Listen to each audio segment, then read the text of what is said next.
Hey there. The recent growth has been tremendous, and we're just a bit away from our 50,000 subscriber goal for the end of the year. If you like my videos, it'd mean a ton if you could help us out and show your support. But let's just get right on with the facts.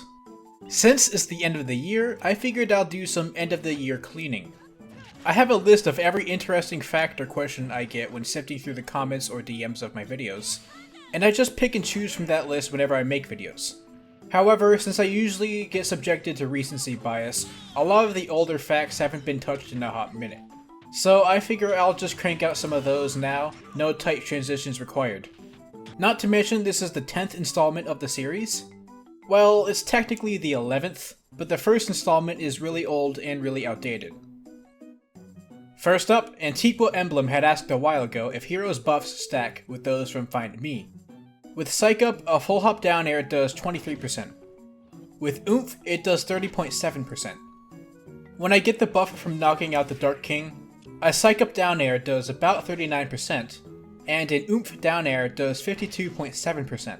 So a notable increase on both stats after getting the KO buff. And here's the difference of the KO buff without Excelurato and with it. So this also stacks. Next, Goofy Goof asks if Mega Man's down taunt has iframes.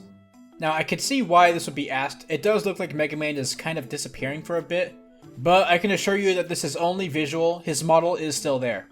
No matter how I timed it, I always got hit. And quick tangent as usual, but when you use a move that requires Mega Man's hand to turn into a blaster, it stays like a blaster for a bit. But when you turn around, the hand that's a blaster swaps. It's always the hand that's on the side Mega Man is facing. Moving on, Mark Pothier states how Bounce can reflect Charizard's Flare Blitz. Now this is kinda true. You don't necessarily reflect all of the move, but you do make it go from dealing 28% to 7%. Flare Blitz is a 2-hit move, which is why parrying it will result in a double parry. The second hit is what deals the most damage, so since Hero only gets dealt 7%, I can only assume that means you reflect the strong hit. Especially since it's set knockback, not even KOing him at 999%. And yes, this does work for the Franklin badge too. However, it didn't quite seem to work with Gardevoir. The reflection symbol still appears, but it doesn't seem to do much. Oh, it's something I felt like pointing out while testing, but as you can see, if you shield or parry Flare Blitz, Charizard will be forced to land on the ground in a state similar to a tech situation. And he cannot tech this. However, I don't think the game considers these things the same. They were in Smash 4, but in here, you can't seem to jab lock Charizard after shielding Flare Blitz. So I guess that's just something to keep in mind. It's been a while since we've talked about this move, but Adam Marcus asks if Metal Slash will work on an opponent who is both invincible and metal. The answer seems to be no. Metal Slash will not work here. The same is true if you try to Metal Slash a Metal Banjo and Kazooie during Wonder Wing. The invincibility will always take priority. This is also the case for Keclang. You can seem to stack Superstar with Keclang both before and after you've used the move, and Metal Slash will not work. Next, T-Man Hall asked if Bowser Jr. can still cancel his up B with the Super Leaf. Just for a quick tutorial on how to use it, if you hold the jump button or hold up on the control stick, you will hover in the air for a set amount of time, or until you let go of your input. But if you hold down on the control stick when you hold jump, you start to hover earlier than normal. So if you input both at the same time, you can do something akin to Peach's float cancel. Now if we do this input after Bowser Jr.'s up B, the explosion happens very quickly and he lands almost instantly. So I'm glad to know that they kept this tech in. In the future I do intend to explore more characters' potentials with the Super Leaf, but for now I will leave it here. For this next fact, I got it from a Twitter post by Meshima, which goes over a fact regarding conditions like sleeping or being buried. The translation isn't perfect, but basically, how ahead or behind you are in stocks will determine how long the effects last. So I just decided to test this with pitfalls and no mashing. On even stocks, DDD was in there for about 11 seconds. When DDD was down 4 stocks, he was buried for about 10 seconds. And when he was up 4 stocks, he was in there for a little over 11 seconds. There's only a difference through a few frames, so I had to put the video in my editing software and go by it frame by frame. But the difference is indeed there. Next up, Spectre5 says that if you use Joker's Rainstorm and lose Arsene during it, you'll keep shooting the Arsene version. It wasn't too difficult to test this. I just got super high, timed it for when he was about to lose Arsene, and yeah, even when Arsene is gone, Joker is still shooting the blue looking bullets here. And okay, for the last of my cleanup facts, Arson Bear TM has told me about how, if you run out of Excelurato at the same time that you use Magic Burst or Kamikaze, you'll fall when using the move. This is absolutely true, and not even as hard to replicate as you might think. I just counted to about 9 after casting Excelerato, then jumped off the stage and hoped for the best. But the timing doesn't seem to be strict. The moment Excelerato runs out during Magic Burst is the moment you start falling. And speaking of falling, Mavera-san states a visual glitch when Pac-Man lands on Rush after using Trampoline. If you land on Rush after using Trampoline, you'll keep your unique freefall animation in the air without actually being in freefall. While you can't actually jump in this state, you can use any attack or even footstool someone. The animation will return eventually until you hit the ground. I wanted to see what happens if you pair it with the Super Leaf 2, and the animation is still there while you're hovering as well. And still on the topic of Pac-Man's trampoline, Nick asks if Peach can pull out her parasol after landing on Pac-Man's red trampoline. I think the question is interesting, because Peach nor Daisy have any move that puts them into freefall except for their parasol. And if they get sent into freefall by this by tapping downwards, then they can always pull the parasol back out by tapping up again. However, Pac-Man's red trampoline sends opponents into true freefall, meaning Peach cannot pull out her parasol after landing on it.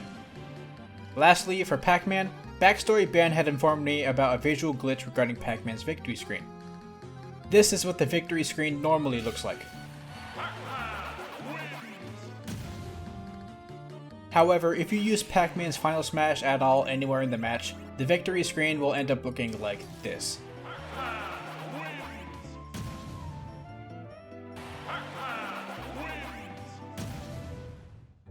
This also seems to be the case if you use the Smash Meter version of the Final Smash. Now really, I have no idea why using the Final Smash removes the victory screen model.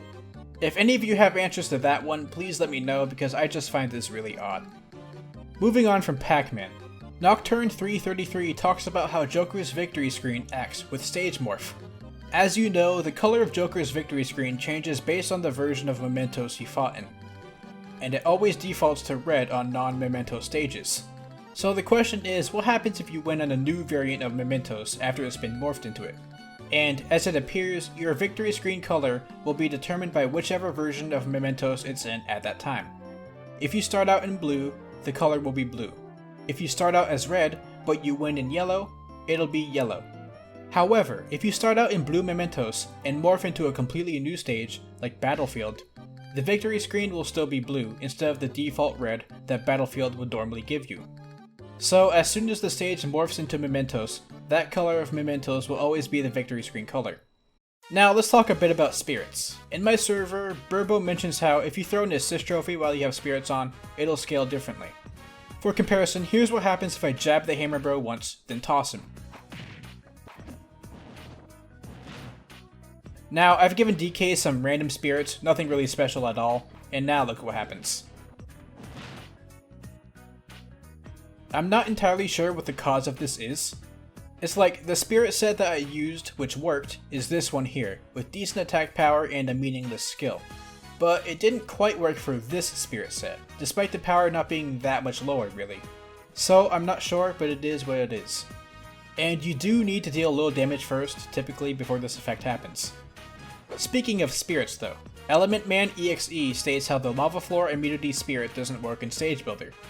I just tested it on one of my combo stages, and yeah, Ness still gets harmed by the lava, despite having the Immunity Spirit on.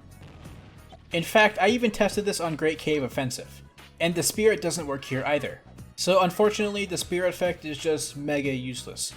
Next, Ferdinator says that Game & Watch's throws go over Nintendog. For those of you unaware, when Game & Watch throws someone, the thing that he juggles is the character's stock icon. It's an awesome little touch that I'm a big fan of, but when we try to use the throw when Nintendog is out, you can still see the stock icon, despite not being able to see anything else. Now, I have no idea why the stock icon would be on the layer over Nintendog. It might just be a slight oversight, but the claim is true. Also, one quick thing I found out while testing is that if you land a zoom-in move like, say, Warlock Punch, while the speed is at 2/3, the zoom-in will be incredibly short. It's actually about as short as when you do it at the 1.5 times speed. I'm not sure why this visual glitch happens, but whatever. Next up, Lentil has laid out a list of steps for this soccer ball glitch. Basically, just get a short character, Pichu is the easiest, go on the stage that gives you enough space, pick up the home run bat, spawn a soccer ball and a Deku Nut, and position yourself so that the Deku Nut is between you and the soccer ball. Then just swing the bat.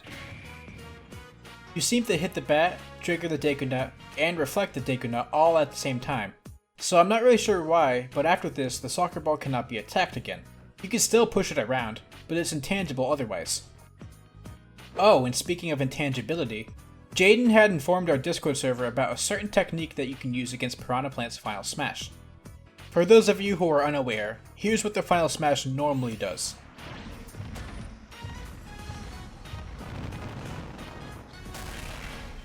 And now here's what happens if I say spam rest.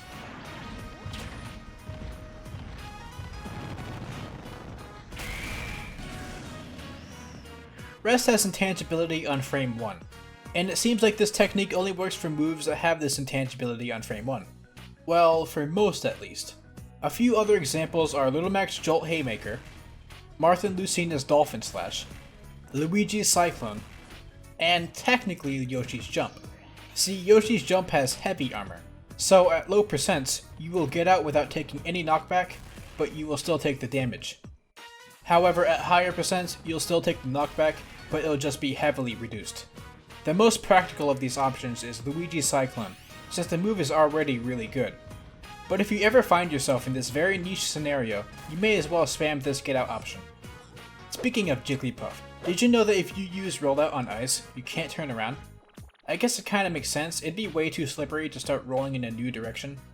So yeah, just show this wacky fact to P-Jiggles if you want to make his blood boil even more. Lastly, for Puff, Just Vibing states that when Puff picks up the Super Leaf, she only gets the tail, not the ears. It appears that the game sees no need to stack 2 pairs of pointy, fluffy ears, and thus she just gets given a tail. I'm not entirely sure why, considering the fact that characters with tails also get a Tanuki tail, but maybe they just absolutely had to keep the tail, so it was obvious if a character had grabbed the Super Leaf. Other characters who don't get ears from the Super Leaf are Fox, and Lucario, and also the Miis, but only when they're wearing headgear. If they don't have any headgear on, then they'll have the ears. Next, EM11212 says that Donkey Kong's headbutt acts weird when he's small. In order for headbutt to hit about the same spot as usual, Donkey Kong has to slide very far to the left in order to reach it. And it's even more obvious when he's super tiny. He just slides back and forth like my empty debit card in front of the Miffed Five Guys cashier. Oh, and did you know that the animation for when you grow and shrink gives you intangibility? This can actually come in handy sometimes, so remember it. And for the last fact of this video, and this year, the big boy of facts to end them all, as Rhinoceros has informed me, as have many others in the past, Wacken Thwack work through Witch Time. Well, kinda. You see, they don't actually work against Witch Time. Witch Time still counters the move and saves Bayonetta. In reality, what I think is actually happening is you're hitting her out of Bats Within, not Witch Time. It can also be activated out of rolls, which is how I tested it, and I got this strange thing to happen when she rolled too. So what I gather is that, rather than going through Witch Time, it's like how Wacken Thwack go through Rebel's Guard, and it ignores Bats Within. Though in my testing I sometimes got a successful Bats Within against Wacken Thwack, but I believe this only happened when the move somehow didn't KO. Since my mistake, I set the percent at a percent that isn't guaranteed to KO. But that's my hypothesis. So you may be asking, why did I decide to use this fact for the final fact of the year? Well, it's because I'm a hero main. Yeah, okay, I know the transitions this time weren't as smooth, but I've really had a ton of facts just piling up for a while now. Now it's just really hoping to throw a bunch of them out there to end the year. I want to thank you all for making the latter half of 2019 absolutely phenomenal, and I hope you're prepared for an awesome 2020 as well. Be sure to subscribe to see where this channel ends up going. We're very close to our 50,000 milestone too. I'll be having a New Year's stream on my Twitch December 31st starting at around 9 PM ET. And I'll also be streaming on YouTube whenever I reach 50,000 subs to celebrate. Everything's still up in the air, so be sure to check my community tabs. Well, regardless, this is my final video of 2019. Thanks so much for watching, and I hope you're looking forward to the future. As always, stay casual.